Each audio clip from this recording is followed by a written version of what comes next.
कहीं मुझे जानी ये आसिले ही चरित्र निर्माण हम आउ कि रास्ता ना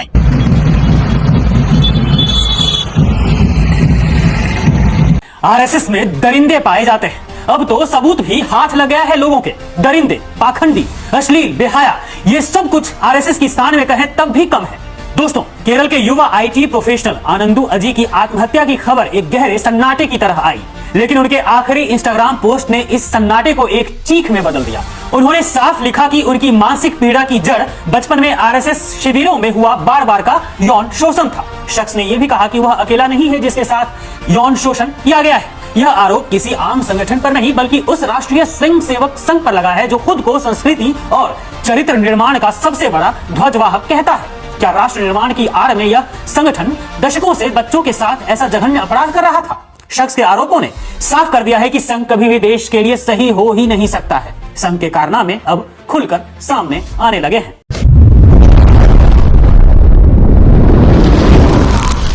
समस्त प्रेस नमस्कार मुतव्यस आपन देखुछन्ती जेपी ओडिया आपन समस्त को जेपी ओडिया चैनल रे स्वागत करे। प्रिय माने हम चैनल को जदि प्रथम थर पई आसी अछन्ती हम चैनल को सब्सक्राइब करी बेल आइकन प्रेस करंतु जहा द्वारा आगामी प्रत्येक दिन रो वीडियो आपन माने पाई परिबे। वर्तमान जे प्रकार आपन न्यूज रे देखिले आउ एही न्यूज को हम ओडिसा रे चले जाय नहीं, माने न्यूज रे कहीं मध्य देखे नांती।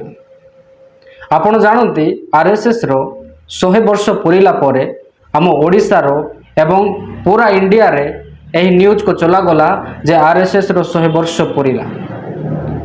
तापरे रिसेंट आम ओडिसा रे मध्य एही विषय को नै से माने सेलिब्रेट करूथिले। आउ गोटे महान व्यक्ति जे कि ख्रिस्टियन मानक विगत दिन विरोध करथिले तपी मिश्र, ताहांकर वीडियो अनेक लोक माने मते शेयर कले।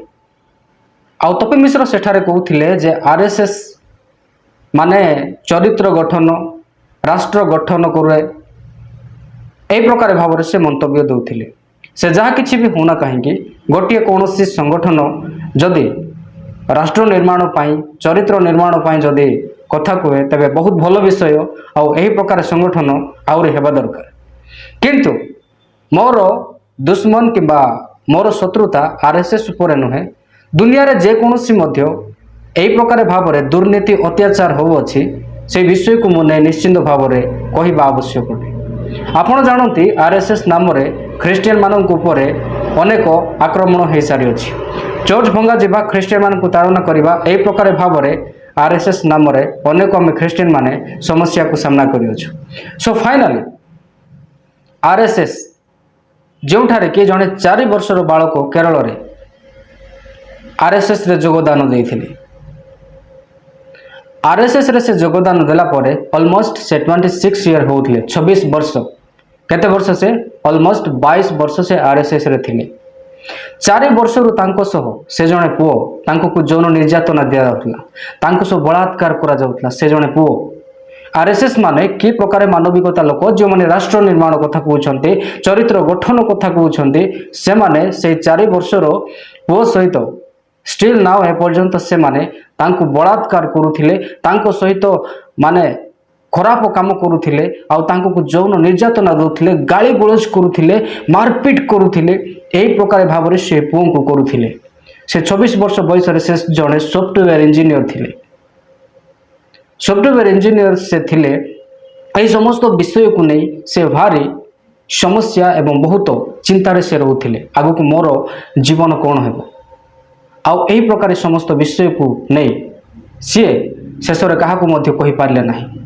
तापर से निजर इंस्टाग्राम अकाउंट रे मरिबा पूर्व समस्त कथा लिखिले जे मो सहित आरएसएस लोक माने ए प्रकार करुछंती, ए प्रकार मो सहित जौन निर्यातना करा जाय। अरे पुओ यार पुओ को भी माने छाड़ू नाहंती तो झियो मान को कोन छाड़िबे आरएसएस नाम रे।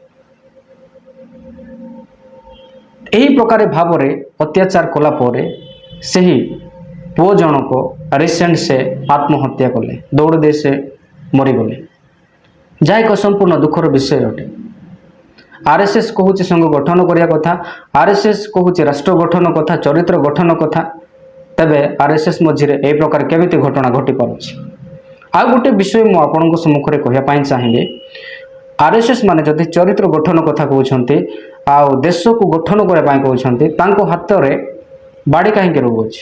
ମୋର ଗୋଟେ ପ୍ରଶ୍ନ, ଯେକୌଣସି ଭାଇମାନେ ଓଡ଼ିଶାରୁ RSS ଟିମ୍ରେ ଦେଖୁଛନ୍ତି, ଆପଣମାନେ ଜଷ୍ଟ ମାନେ ଏହି ପ୍ରଶ୍ନର ଉତ୍ତର ଦିଅନ୍ତୁ। ଜଷ୍ଟ ମୁଁ ଜାଣିବା ପାଇଁ ଚାହେଁ। ଆପଣ ଭାବନ୍ତୁ ନାହିଁ ଯେ ମୁଁ କୁଆଡ଼େ RSSକୁ ହେଡ୍ କରେ, କିନ୍ତୁ ମୁଁ ଖରାପ ବିଷୟକୁ ନିଶ୍ଚିନ୍ତ ଭାବରେ ହେଡ୍ କରେ। କିନ୍ତୁ RSS ମାନେ ଯଦି ଚରିତ୍ର ଗଠନ କଥା କହୁଛନ୍ତି, ଦେଶ ଗଠନ କଥା, କ'ଣ ବାଡ଼ି ଧରିଲେ ହେବ କି? ବାଡ଼ି ତ ଆମମାନଙ୍କୁ ସୁରକ୍ଷା ଦେବା ପାଇଁ ପୋଲିସ ମାନେ ଧରନ୍ତି, ଆମ ଇଣ୍ଡିଆରେ ଥିବା ଆର୍ମି ମାନେ ବନ୍ଧୁକ ଧରନ୍ତି। ହେଲେ ଆପଣ କେଉଁ ଉଦ୍ଦେଶ୍ୟରେ ଢାଣ୍ଡା ମାନେ ବାଡ଼ି ଧରିକି ବୁଲୁଛନ୍ତି, ପ୍ରୋଟେଷ୍ଟ କରୁଛନ୍ତି? ବାଡ଼ି ଧରିବାର ମୂଳ ଉଦ୍ଦେଶ୍ୟ କ'ଣ? ଆପଣଙ୍କ ରାଲିରେ ଆପଣ ଦେଖାଉଛନ୍ତି ଯେ RSS ବାଡ଼ି ଧରିକି ମାନେ ଆପଣ ଇଏ କରୁଛନ୍ତି। କ'ଣ ବାଡ଼ି ଧରିକି କିଏ ବୁଲେ ଆପଣ ଜାଣିଛନ୍ତି? କିଏ କାହାକୁ ଯଦି ମାରିବା ପାଇଁ ଯାଉଥିବ, କିଏ ବା ତା ଉପରେ କିଏ ଆକ୍ରମଣ କରିବା ପାଇଁ ଯାଉଥିବ, ତେବେ ସେମାନେ ବାଡ଼ି ଧରନ୍ତି ନିଜର ସୁରକ୍ଷା ପାଇଁ। ଆପଣ ନିଜ ରାଲିରେ ନିଜ କାର୍ଯ୍ୟରେ ଗୋଟେ ବାଡ଼ି ଦେଖେଇବା, ଏଇଟା କ'ଣ ଠିକ ବିଷୟ କି? ଏହା ଦ୍ୱାରା କ'ଣ ଆମର ଚରିତ୍ର ଗଠନ ହେବ, ଦେଶ ଗଠନ ହେବ କି? ଏହି ସମସ୍ତ ବିଷୟକୁ ନେଇକି ହିଁ ଅନେକ ଲୋକମାନେ କହୁଛନ୍ତି ଯେ RSS ହେଉଛି ଆତଙ୍କବାଦୀ ସଂଗଠନ। ରିସେଣ୍ଟ କର୍ଣ୍ଣାଟକରେ RSSକୁ ବ୍ୟାନ୍ କରିବା ବିଷୟ କୁହାଯାଉଅଛି।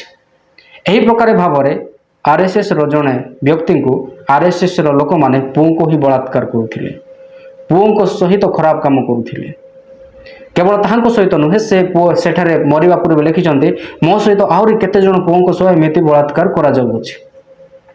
ତେବେ ଆପଣ ନିଜେ କୁହନ୍ତୁ, ଏହା କି ପ୍ରକାର ଚରିତ୍ର ଗଠନ ହେଉଛି ଆଉ କି ପ୍ରକାର ଭାବରେ ରାଷ୍ଟ୍ର ଗଠନ ହେଉଛି?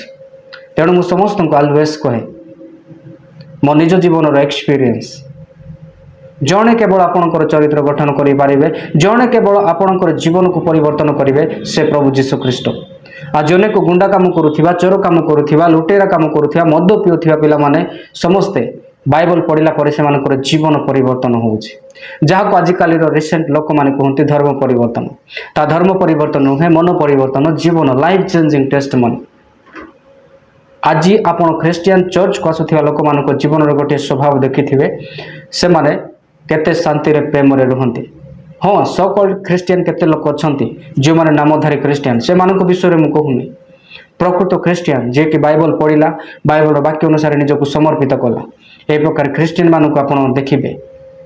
ତେଣୁକରି ତ ଆଜି ଖ୍ରୀଷ୍ଟିଆନ ମାନଙ୍କ ଉପରେ ଲୋକମାନେ ଆସିକି ମାଡ଼ ମାରିଲେ ମଧ୍ୟ ସେମାନେ ମାଡ଼ ମାରିନଥାନ୍ତି। ଏମିତି ହେଲେ ତ କେତେ ଦଙ୍ଗା ହେଇଥାନ୍ତା। ହୋଲ୍ ୱାର୍ଲଡରେ ଆପଣ ବହୁତ ଖ୍ରୀଷ୍ଟିଆନିଟି ପାଇବେ। ମେଜର ରିଲିଜନ ହେଉଛି ଖ୍ରୀଷ୍ଟିଆନ, ତାପରେ ସବୁ ମୁସଲିମ, ତାପରେ ହିନ୍ଦୁ, ଏହି ସମସ୍ତ ବିଷୟ। ଏତେ ମାତ୍ରାରେ ଖ୍ରୀଷ୍ଟିଆନ ଥାଏ ମଧ୍ୟ ଖ୍ରୀଷ୍ଟିଆନ ମାନଙ୍କ ଉପରେ ଅତ୍ୟାଚାର ହୁଏ, ଖ୍ରୀଷ୍ଟିଆନ ମାନେ କିଛି କରନ୍ତି ନାହିଁ। ଖ୍ରୀଷ୍ଟିଆନ ମାନେ ଯଦି ସାରା ପୃଥିବୀରେ ଥରେ ଉଠିବେ, ସମସ୍ତେ ତବାହ ହେଇଯିବେ, ମରିଯିବେ। କାହିଁକି କହିଲେ ବହୁତ ମାତ୍ରାରେ ବିଶ୍ୱାସ କରୁଥିବା ରିଲିଜନ ହେଲା ଖ୍ରୀଷ୍ଟିଆନ, କିନ୍ତୁ Christian is peaceful religion. Christian ଧର୍ମ ଶାନ୍ତି, ପ୍ରେମ, ଦୟା, ଚରିତ୍ର ମାନଙ୍କୁ କଥା କୁହେ। ତେଣୁ ମୁଁ ସମସ୍ତଙ୍କୁ ହମ୍ବଲ ରିକ୍ୱେଷ୍ଟ କରିବା ପାଇଁ ଚାହେଁ, ଆପଣ ଜୀବନ ଥାଉ ଥାଉ ଥରେ ପବିତ୍ର ଶାସ୍ତ୍ର ବାଇବଲକୁ ପଢ଼ନ୍ତୁ ଆଉ ସତ୍ୟ ସେଇ ପ୍ରଭୁ ଯୀଶୁଖ୍ରୀଷ୍ଟଙ୍କୁ ଜାଣନ୍ତୁ, ତେବେ ଆପଣଙ୍କର ଜୀବନ ପରିବର୍ତ୍ତନ ହେବ। କୌଣସି ବ୍ୟକ୍ତି, କୌଣସି ସଂସ୍ଥା, କୌଣସି ଚର୍ଚ୍ଚ, କୌଣସି ମନ୍ଦିର, କୌଣସି ଲୋକ ଆପଣଙ୍କର ଜୀବନକୁ ପରିବର୍ତ୍ତନ କରିପାରିବେ ନାହିଁ।